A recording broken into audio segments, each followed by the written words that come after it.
Isn't that something, eh? See, our whole lives are run by a new type Soviet.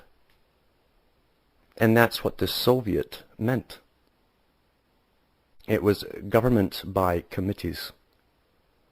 We are living in the third way of Alvin Toffler, the title of his book, where capitalism and communism comes together to go the third way, where the elite will still run the show, a Sovietized communistic bureaucracy of those lobsters, they call bureaucrats, you know, the ones that sit there with the steely eyes and don't see you as a person.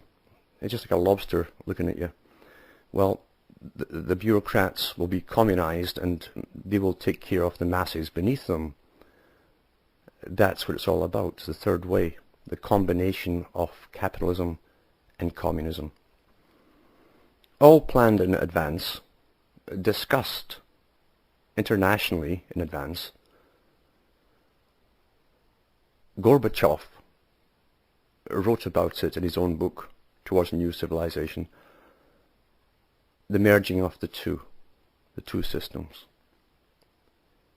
And they were set up as apparent opposites by the old ancient brotherhood who understand all this stuff and are taught this from a very early age.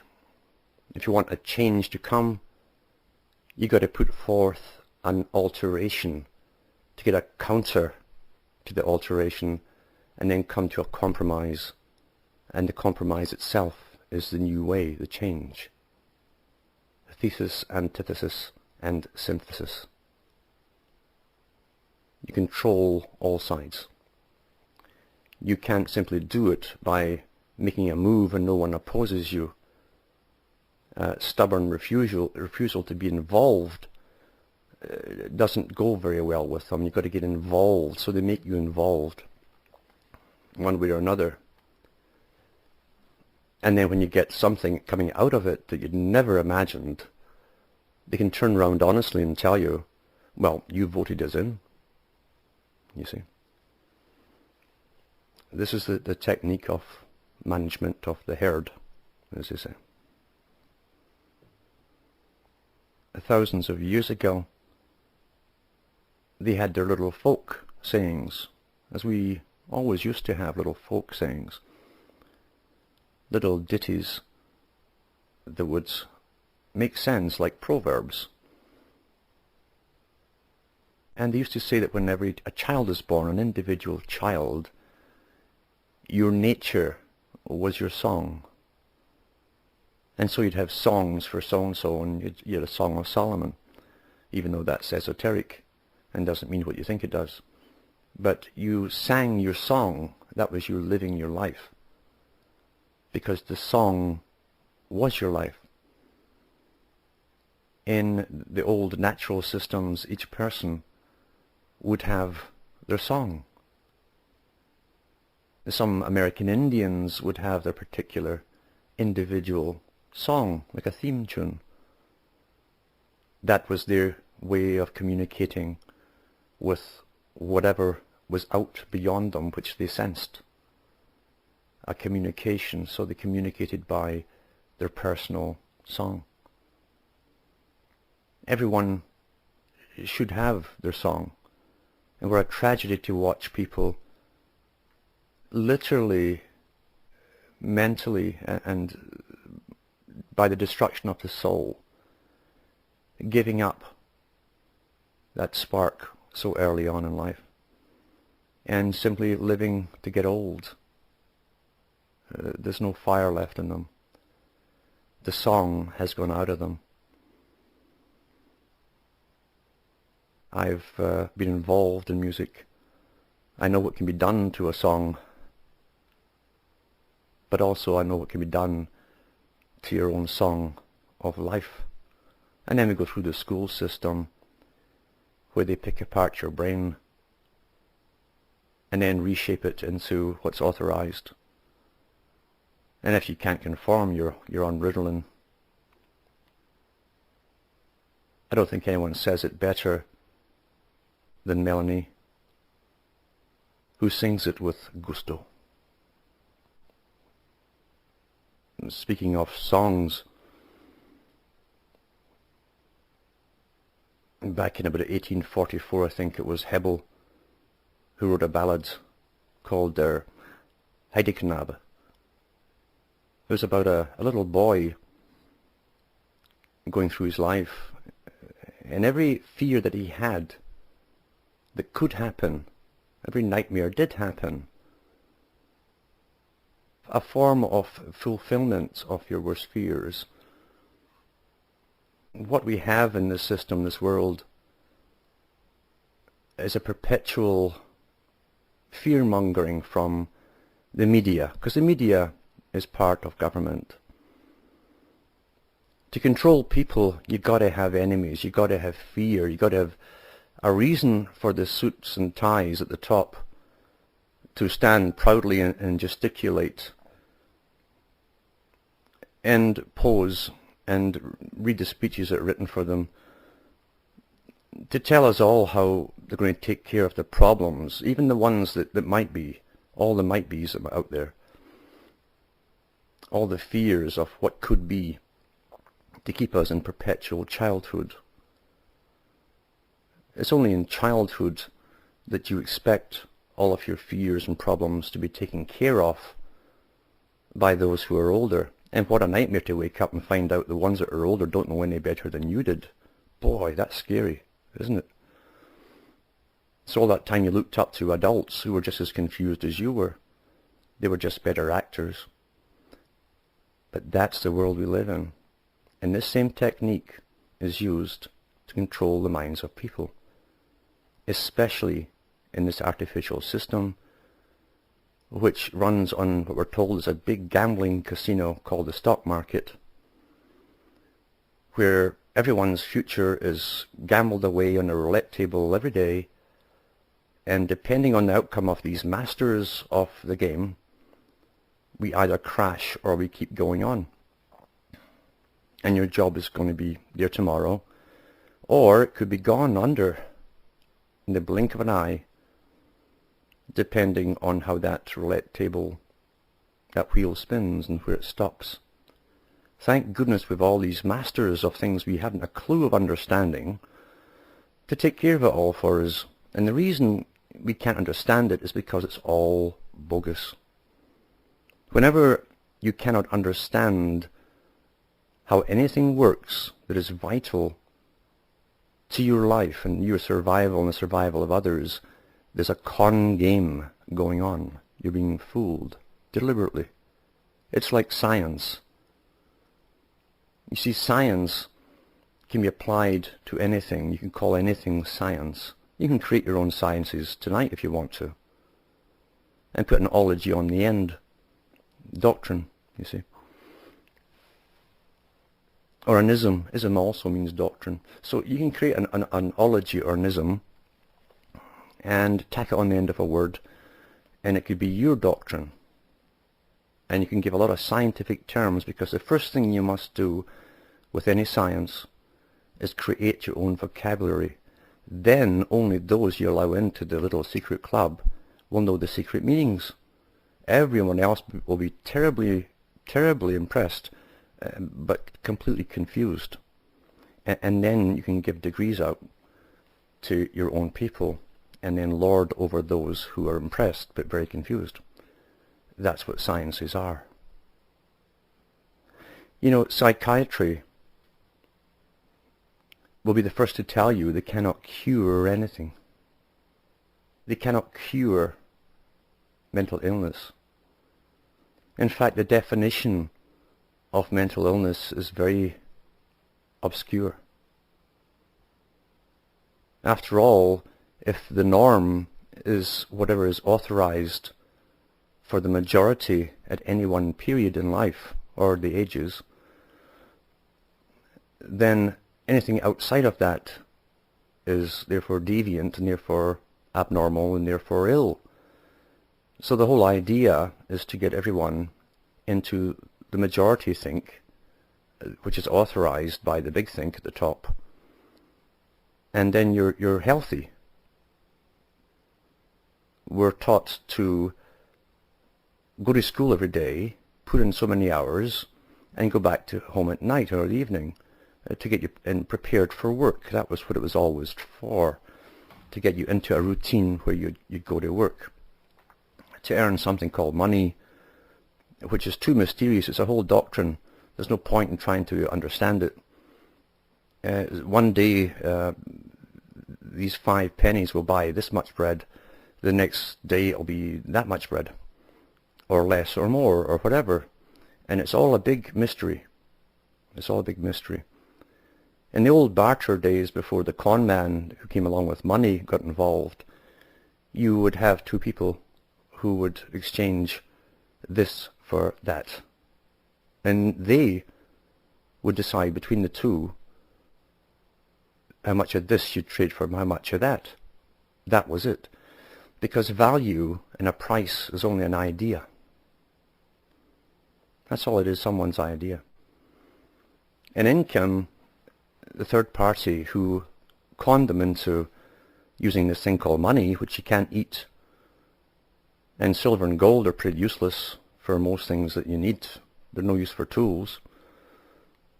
But here you are, you're getting something which is hard to find, or harder to find. That's why they picked that. The Phoenicians were using it, thousands of years ago. They knew this too. They had miners on the go, all slaves, slave workers. And the con man got in between the 2 people who bartered, made them believe it was of the same value. A bag of oats is worth a bag of wheat. And then once you had the whole system under the thumb, he says, oh well, we need 10 bags of that oats to go for that 1 bag of wheat. And when you ask them why, he'd tell you about scarcity of supply and demand and all this kind of stuff, and use his newspeak on you. And eventually you throw your hands up and says, geez, if I have to understand all this, I'll never get any work done. And he says, that's what I want. And you went back to work and he ran the money. And nothing has really changed up until the present. This is the con game of money. They used to tell you too, just work hard, and you'll get up there in life. You'll get on in life. You can get out those scrubby old clothes and just work very, very hard, and you'll get noticed at work. And one day you'll get up, you'll even get a suit and tie one day, and you'll be up in management positions. And it's like pointing to a cave and telling 10 million people to run and try to get in there. It doesn't dawn on everyone that only so many will fit in to that cave. You couldn't all get in, so there can only be 1 or 2 or 3 or 4 or a few at the most. And yet this is a con game that was pulled on everyone. Just work hard and you get up in life. And isn't it strange, no matter how many generations have worked hard, they still really don't have much at all. Really, when you boil it down, they rent a place which they think they've bought.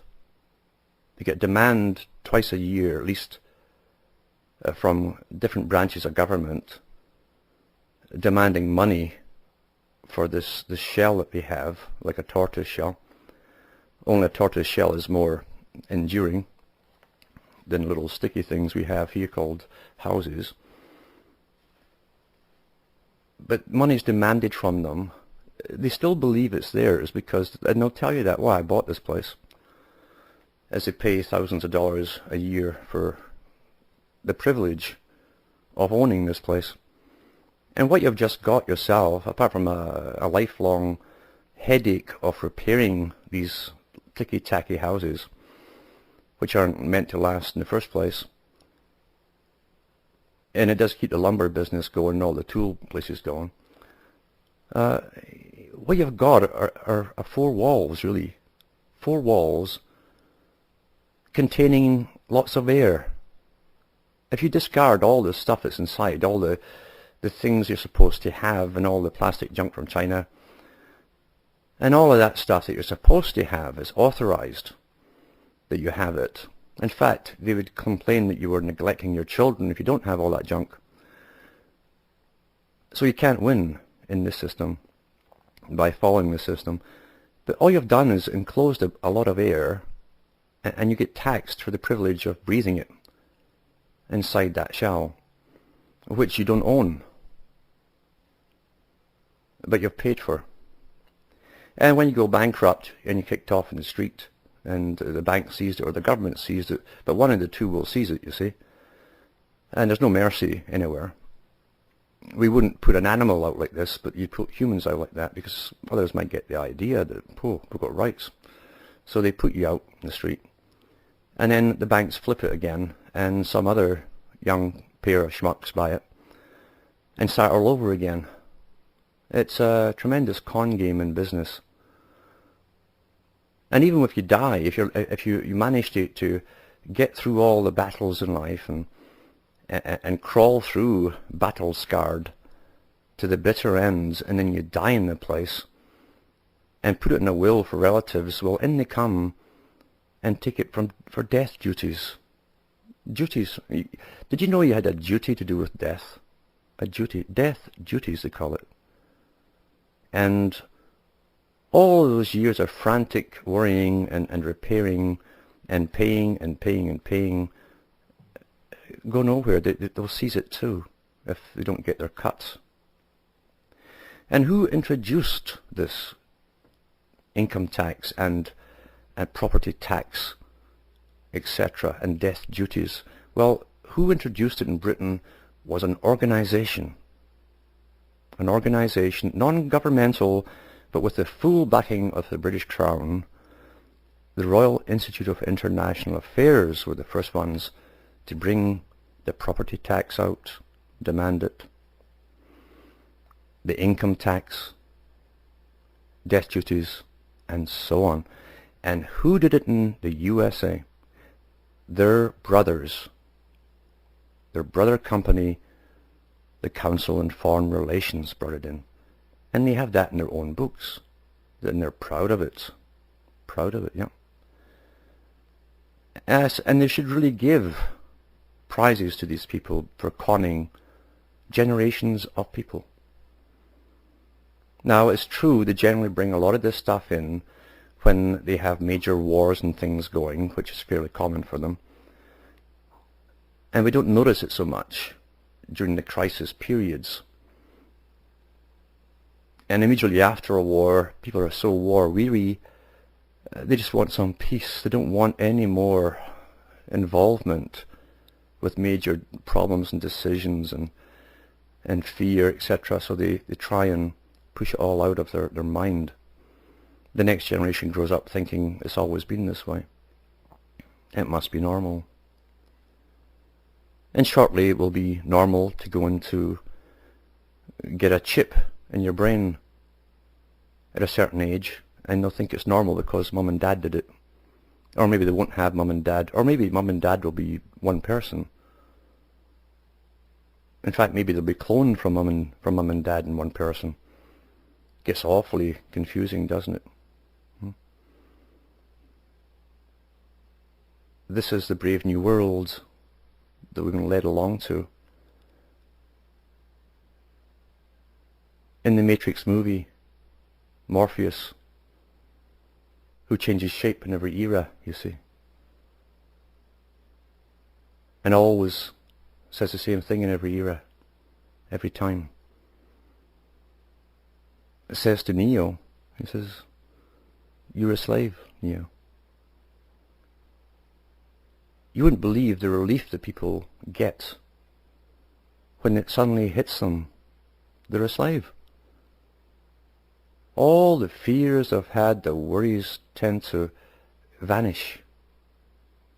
Like a massive weight's taken off your shoulders because suddenly you understand things. You understand why things aren't working out for you. You understand now that you've done all the right things, but you haven't got what you were taught you were going to get. This great big award at the end of your life. You can stop blaming yourself for not achieving that which you were supposed to achieve. And you can throw away that underachiever guilt complex. Because achievement doesn't come by hard work. It comes by who you know and which societies and organizations you have joined. That's how it comes.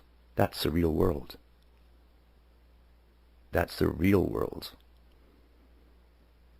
people wonder what can be done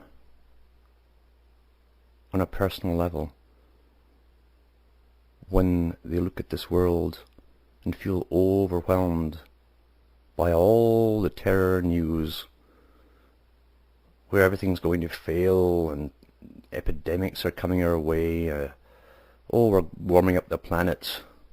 Must be all those jet engines from the special aircraft as they spray. El Nino and yada yada yada. And this is all techniques of controlling people, because government needs panic in order to give out orders for control and to maintain control. That's why in war situations they get away with so much. People give up everyday rights thinking it's for the greater good. And the governments have a field day with that. They love to take away rights to make themselves feel more secure, because egotists that crawl to the top and stab their way to the top want power, and those who crave power think everyone else must be the same as themselves, so they become ultimately ruthless. Therefore, the more panic they can create in order to protect you and justify their reason for being a tyrant, the more they will do. That's your history. That's your history in detail. In fact, that's all you have to really know. Same techniques over and over again. Well, the individual can do a lot. It's not a matter of going out and evangelizing to those you know best. You'll be looked upon as a space alien, or a reptilian person, or some nonsense like that, because you're talking a language that doesn't come from the 6 o'clock news. You're giving them details and facts about things which really are foreign content to them. They haven't got it from their newspeak, the television set. If it came on the television set, then they would listen and they'd talk and converse about the subject. But if you're telling them things which are not from that 6 o'clock news, you must be talking from another planet. So don't evangelize to those around you unless you want to alienate them from you. And why cause trouble for yourself that way when it's pointless anyway? You must seek out those who are asking questions. It doesn't mean that you'll end up on the same path necessarily by teaching them or exchanging views, but at least you can get certain topics broached and you can bounce ideas back and forth. When you're up against a system that's thousands of years old, at least thousands of years old, a science, you don't expect to knock it down in one fell swoop. You've got to take time to chip it away. And you'd be surprised how the largest object will come down when you just chip away, like a beaver. I've watched beavers go to work on trees until they have almost a pencil point of a tree trunk balancing on the other point of another pencil. That's what it looks like. And they are terrific engineers. They know how long it's going to take to finish this tree. They know where they want it to fall, what direction they want it to fall, and when to get out of the way when it starts falling. They know all of that, and they have patience. Patience. And when you watch a beaver, he does it on his own. He doesn't go around saying, gee, that's a huge tree, I better get a whole bunch of beaver here and we can all go at it. He starts his own chipping away. He doesn't look for confirmation. Am I doing a good job? He just knows he is. because he's got patience. And this big monster of a tree will eventually fall. And it'll fall exactly where you wanted it to fall. And afterwards he doesn't look round for applause. He's done for what was for him a natural thing. The largest things can fall by the acts and the patience of someone who puts some life into what they're doing. When you realize there is a real war going on, very deceptive, well camouflaged, but you understand what it is, and you realize that everything else takes second or third place. Then you start putting your life into something that's real and worthwhile. And just like the beaver, you don't look around for applause at the end of it. The reason there's information to be passed on is because people in past ages, few to be sure, but enough to pass on the information, did so. And that's made all the difference in the world in a very specific way. The reason the deception is used today to control masses of people is because of the people who were awake in previous ages passing on knowledge. Otherwise, we'd all be chipped long ago, or lobotomized long ago, completely lobotomized. It's only been the more cautious and devious way of governments, way of getting round that, that's led them to create such a system of massive propaganda and indoctrination through television and media and schooling. It wouldn't be necessary except for people who passed on knowledge and wisdom through countless centuries. The people who could point to the king and say he has no clothes and break the spell that held the masses. That's what it takes. But it takes life. And when you look at what people really are doing with themselves, they're doing what's authorized to be good citizens, upstanding, upright, all those Masonic terms, all those authorized things. And yet they're not alive, they're not living, they're putting time in. They're killing time, really. And as they kill time, they're killing themselves.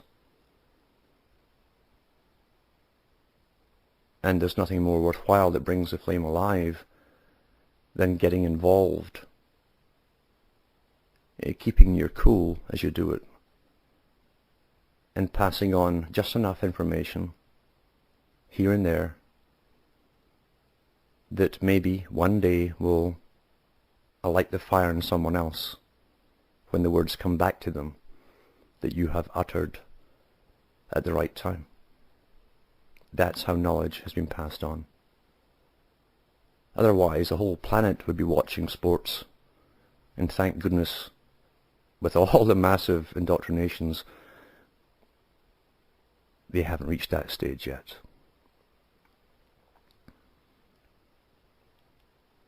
To put so much in to a few lines sometimes, you have to check yourself, because so much can be contained in few words, words being a language, and the way you put them together must come from your own heart. When it does, and there's no show put on, no bluff, no con game at work, you reach people. Simply be sincere, but make sure that you believe in what you're saying first. And you will find that people come alive because they can't debate or argue when it truly comes from the heart.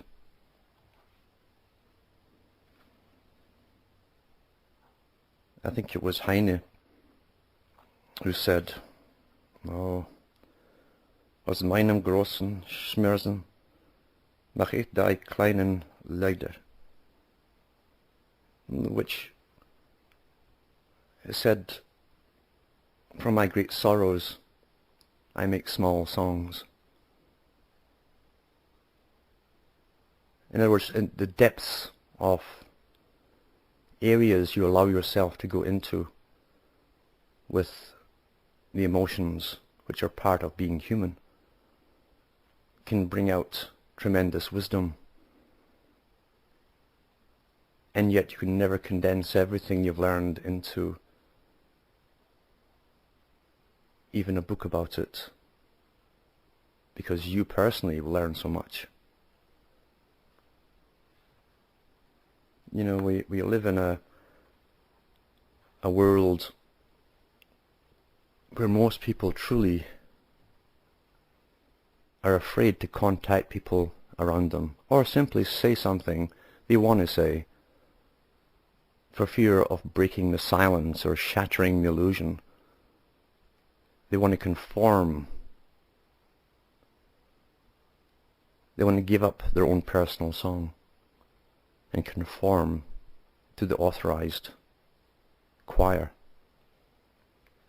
And that's the death of not only individuals, it's the death ultimately of humanity when you're all singing in the same choir, because that means someone's conducting you and someone wrote the song, but not you. What a dull, dreary world that would be when there's no possible way to see variation. When there's no point visiting someone because you know what they're going to say. Why go there when you know what they're going to say? People do things through habit nowadays. They even visit each other through habit. Everything becomes habit as they put time in. Just putting in time. You have a life to live, and yet they're putting time in where their own creativity could be used to the full. They switch on televisions and read novels and find ways to pass the time, ways where experts will write the program for them. You don't participate watching a movie, or watching anything for that matter. You're being downloaded by someone who sat down to write something, and now it's been downloaded into you. Not so much because you're interested in it, but because you want to pass the time, to pass away the essence that is living. When children were cooped up at one time, before they had computer games and sat and fiddled with their thumbs and fingers with a little plastic thing, they used to go outdoors and burn off their energy. Mind you, they were a bit fitter. They didn't have all the modified food, not as badly anyway, that we know of, and they didn't have as many inoculations, so they had energy to burn, but they were never bored. Never bored. It's scary today to talk to a lot of youngsters, the ones who do sit with their games and twiddle their fingers with the plastic thing, and have their eyes fixed on something, a screen. And if they don't have that game, or they've done it so many times, they'll sit there and they'll sigh. If you ask them what's wrong, they'll say, "I'm bored." Here they have a life to live, When you're young, you think you'll live forever. Death is a foreign concept. It's more so today, now that you don't see anyone who's dead. Everything is sanitized and taken care of somewhere else. But they've one life to live and they're bored. Already bored. To go somewhere and see things or look or think for themselves is almost a foreign idea to them. They've grown up to believe that you pay for entertainment, you pay money. If you don't pay, then it cannot be valuable. So they always want money to go and visit things and see things. It would never occur to them to simply get out into the country and hike through a forest on their own. They're bored. Boredom. Their song, if it ever was there, is now quenched already. Because the song in a person is your fire. It's the driving force within yourself. It gives you the inquisitiveness. It gives you the yearning to be excited and go and look and see and do.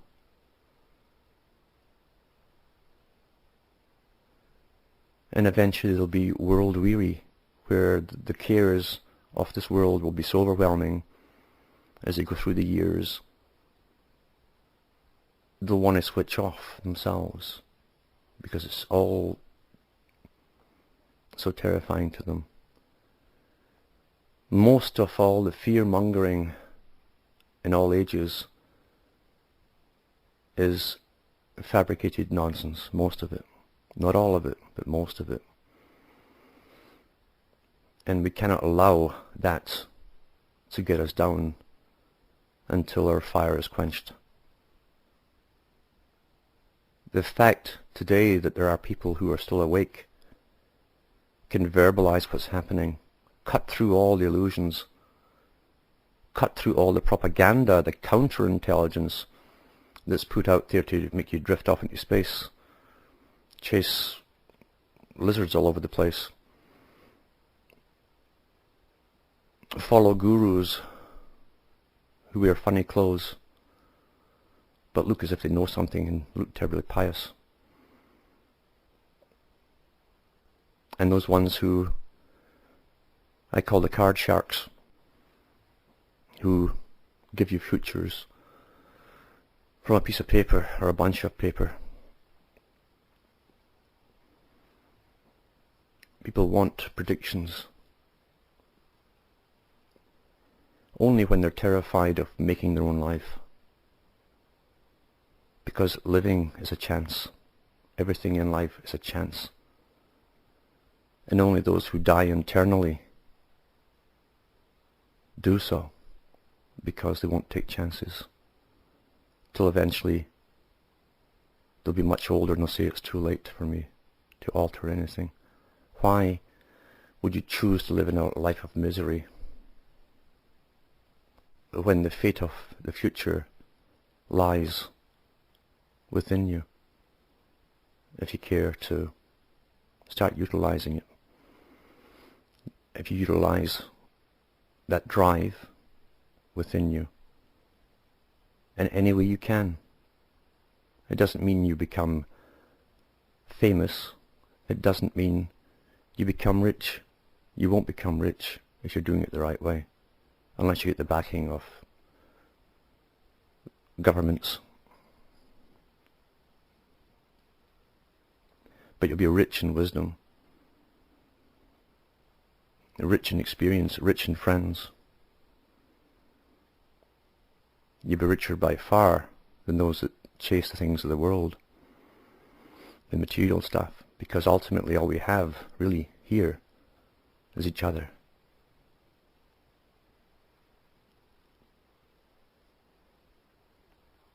And by that I don't mean the faces we put on, the authorized faces, the pretenses. I'm talking about the real people within. That's what life really is about. the acting, the persona people project is the authorized version that someone somewhere at some time decided we're all supposed to copy.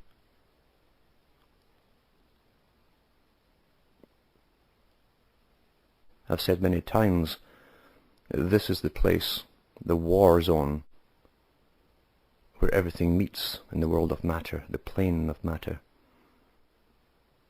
We can't allow ourselves to be psychologically put under by deceptions or worry or stress and fear. When you realize we're all going to die, hopefully not all at the same time, but judging from what we've seen of the past, everyone eventually dies. When you realize how precious life itself is, and that there's supposed to be a joy in living, a joy, then you have to claim that back again and tell those who are trying to destroy it to get off your back. And that as a sovereign being that came into this world like everyone else, by the same methods, we have a right to participate in the decision making that affects us. We don't need other people to tell us how we should be, how we should live, what we should do, in some authoritarian manner as though they came out some special birth canal.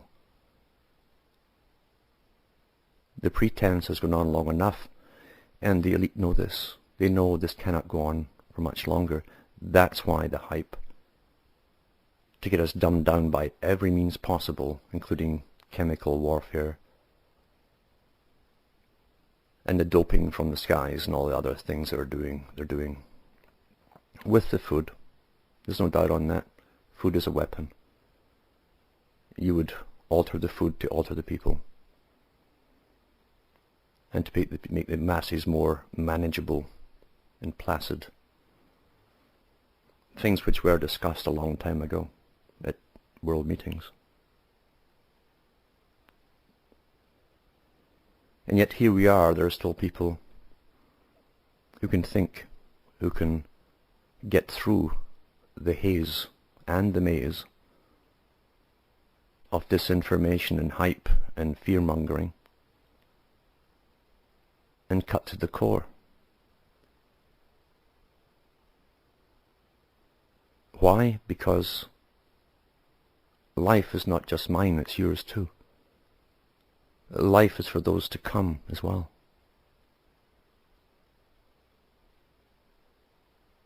And life is supposed to be lived, not fretted through and worried through or cried through. It's supposed to be lived, even though you'll do all of those things at some time, but not all the time.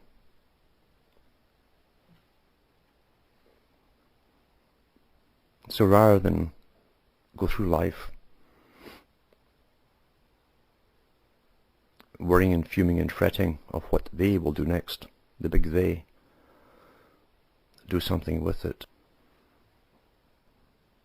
More sites are going up shortly. It's going to take a lot of work to do so. So people who try and phone probably won't get through. And I spend so much time on the phone I can't really afford it anymore, now that we're getting to crucial stages of this global battle. So I'll have to be patient as I try and get these sites up and get things working and expanding. So to finish off, I'd just like to repeat, don't simply put your time in like a prison sentence. Stop passing time and start doing something with it, with the fire, with your own song. Sorry for the rushed blurb, but it's been a hectic day. I hope you're all doing well. For me and Hamish, it's good night, and may your gods, or God, or favourite poem go with you.